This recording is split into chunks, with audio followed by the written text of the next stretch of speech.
Good evening. You're watching Snappy News with Ewura Esi. My name is Ewura Esi Adda and you are welcome.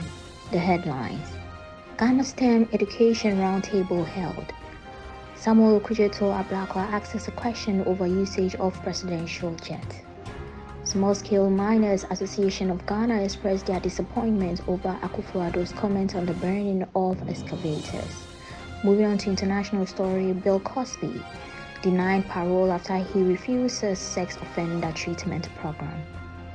Now let's get into the details.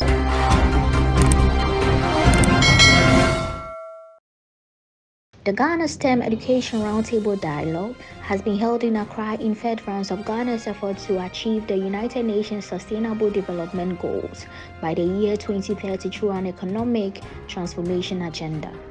STEM, which stands for Science, Technology, Engineering, and Mathematics, provides students with a well-rounded foundation of skills to help them develop the critical 21st century skills they need to succeed in college, career, and life. Expanding access to high-quality STEM and computer science education provides more pathways to good jobs.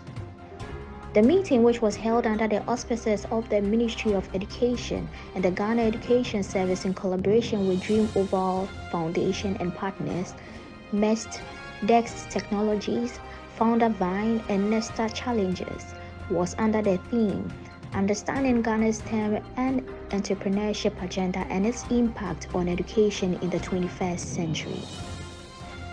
The aim of the STEM Roundtable Dialogue is to synchronize Government of Ghana's agenda on STEM and seek additional support to help in the attainment of impacting the lives of 20,000 young people and 500 teachers across the country over a 3-year period.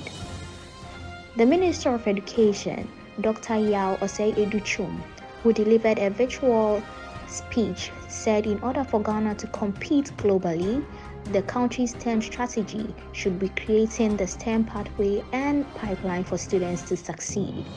He said the government is building 20 STEM centers across the country and 10 new schools are going to be operationalized as STEM schools, which will all apply the smart school concept as pertains in Singapore and other developed countries. The ranking member of the Foreign Affairs Committee, Okudzeto Ablakwa, has filed an urgent question in Parliament, demanding that the government explains why President Akufo-Addo did not use the presidential aircraft for a recent trip to France.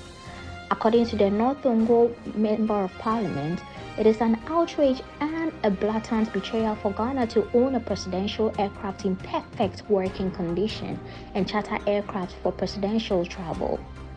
He also estimated that the president's trip cost in excess of 2 million Ghana cedis. Let's further analyze President Akufo-Addo's latest trip to Europe. Per Flight Trader 24, the J-Clet aircraft left Accra with the president to Paris on the 16th of May, a 6.5-hour duration, and lifted the president from Paris to Johannesburg for 11 hours on the 23rd of May. Then Johannesburg to Accra on the 25th of May was a 5.5-hour flight. This gave us an accumulated flight travel of 23 hours. So at £15,000 an hour, it does cost us a colossal of £345,000. At current exchange, that is a staggering 2.8 million Ghana cedis, the MP wrote in a Facebook post. Aviation experts inform me it would have cost Ghana less than 15% of the 2.8 million Ghana cedis had President Akufo-Addo opted for Ghana's available presidential jet, which is in pristine condition.